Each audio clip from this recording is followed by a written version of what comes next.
Assalamualaikum and good evening. My name Arif Noor bin Abu Qasim from Hospital Sungai Buloh, Clinical Practice MBCP 2522, Occupational Safety and Healthcare Management, Semester September 2025. Today I will present about ergonomic, specifically how to optimize ergonomic in the emergency department. The presentation is based on my reflective journal doing clinical practice at the Emergency Department Hospital Sungai Buloh. The focus is on how ergonomic can improve comfort, safety, productivity, and the quality of care for both staff and patient.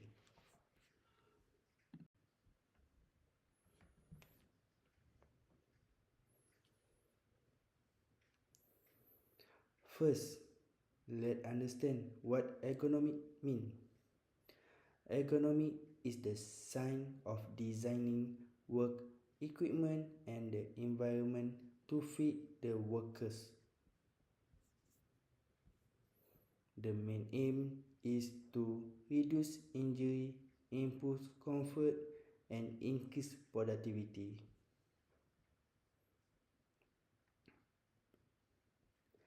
In the emergency department, ergonomic is very important because the work is physically demanding.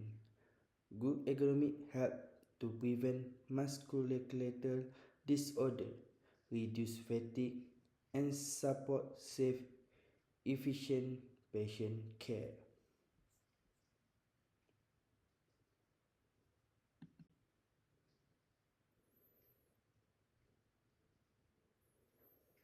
The emergency department is one of the busiest and the most stressful area in a hospital.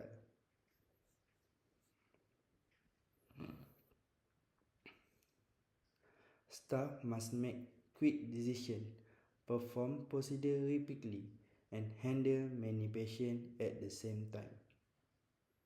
Because of this, the physical and mental workload is very high. There is often limited space, many devices and machines, and constant emergency. All of the factors increase the risk of physical strain, injury, and burnout among healthcare workers.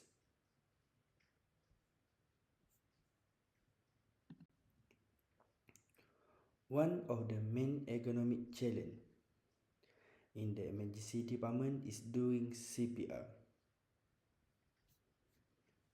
High quality chest compression must be done at the correct rate and depth, which is physically very tiring.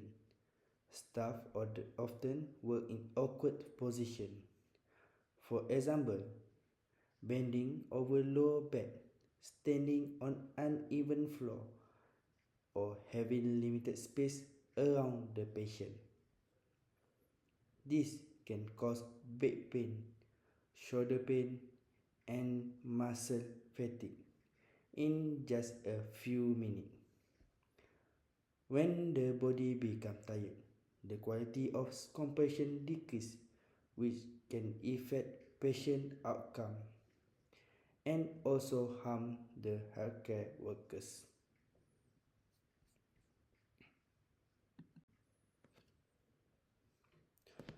To improve ergonomic, we must first identify the risk factor. In the ED, the main risks include awkward posture, prolonged standing, repetitive movement, uneven surface, and fixed back height. Research show that muscle fatigue can start after about 2 minutes of continuous compression. So, fatigue is not because the staff is weak. It is a normal body reaction to heavy workload. By assessing the risk systematically, we can plan better intervention to protect staff and maintain good CPR quality.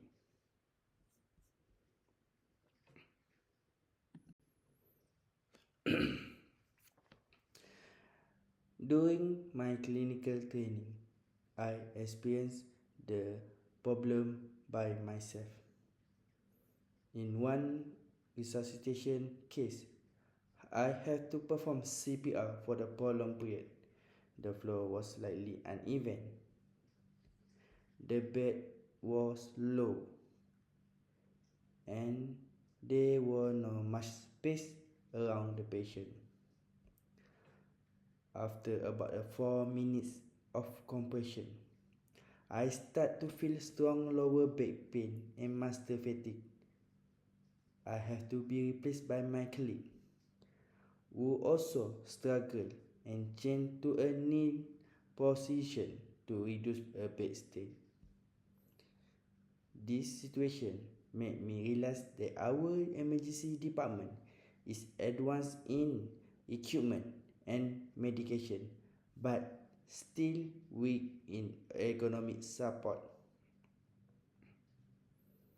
It showed me that if the rescuer is not protected, both the worker and the patient may suffer.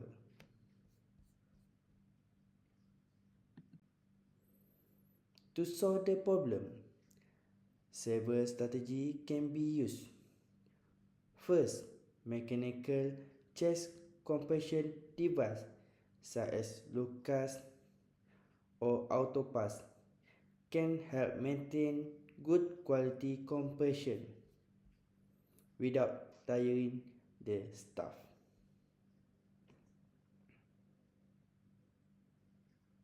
Second, the workspace can be redesigned using adjustable height bed, providing enough space around the patient and organizing equipment properly.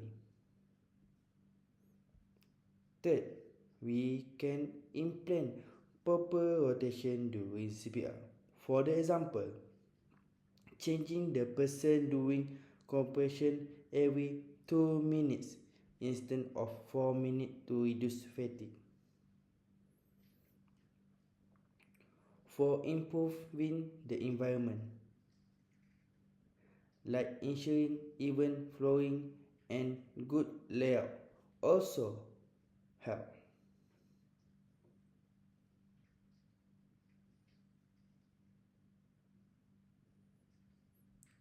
Finally, management must support ergonomic to proper staffing, reasonable workload, and occupational health support.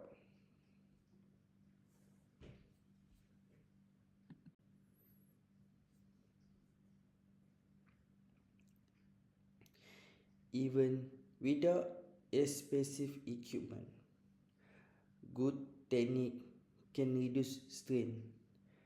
The best position for CPR is usually standing with the patient chest at around the rescuer knee level. This allows the arm to be straight, elbow about 90 degrees, and less bending on the back and hips.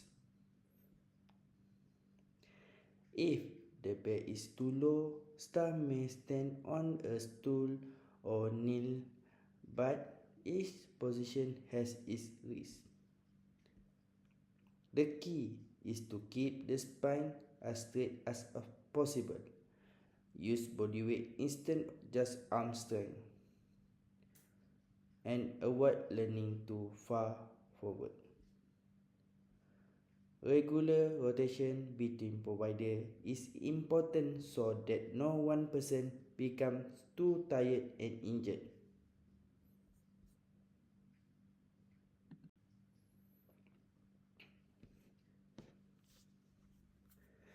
Training and education are critical for improving ergonomics. Healthcare work must not only learn CPR technique but also learn about body mechanics.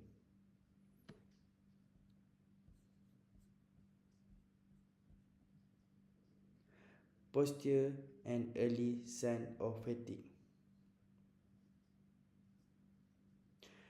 They need to understand that fatigue is normal and should be managed with rotation and support, not ignore. Ongoing education should also focus on the teamwork, communication, and system thinking. That's meaning we do not only blame individuals, but look at how the environment and organization can be improved. Leader and manager also need training so they understand why investing in ergonomic is important for staff well-being and patient safety.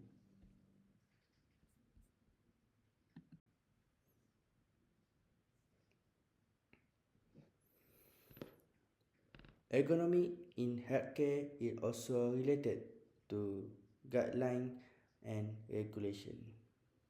CPR guidelines, such as from the American Heart Association, focus on maintaining high quality compression and recommend regular rotation to prevent fatigue. Occupational safety law and standard require employees to identify and control workplace hazards, including ergonomic risks. Healthcare organizations have a duty to provide a safety working environment, proper equipment, and training. This means ergonomy is not just about comfort, it is also a legal and ethical responsibility to protect healthcare workers and ensure safe patient care. To conclude, ergonomy is emergency department is not a luxury, it is essential. By improving ergonomy, we can reduce injury, improve comfort, and maintain high quality CPR in emergency care. As future healthcare professionals, we not only need to perform clinical skill but also advocate for safer system and better working condition. With the evidence-based ergonomic practice, better workspace design, and strong organization support, emergency department can protect their staff and provide the best possible care to patients. Thank you for listening. Assalamualaikum.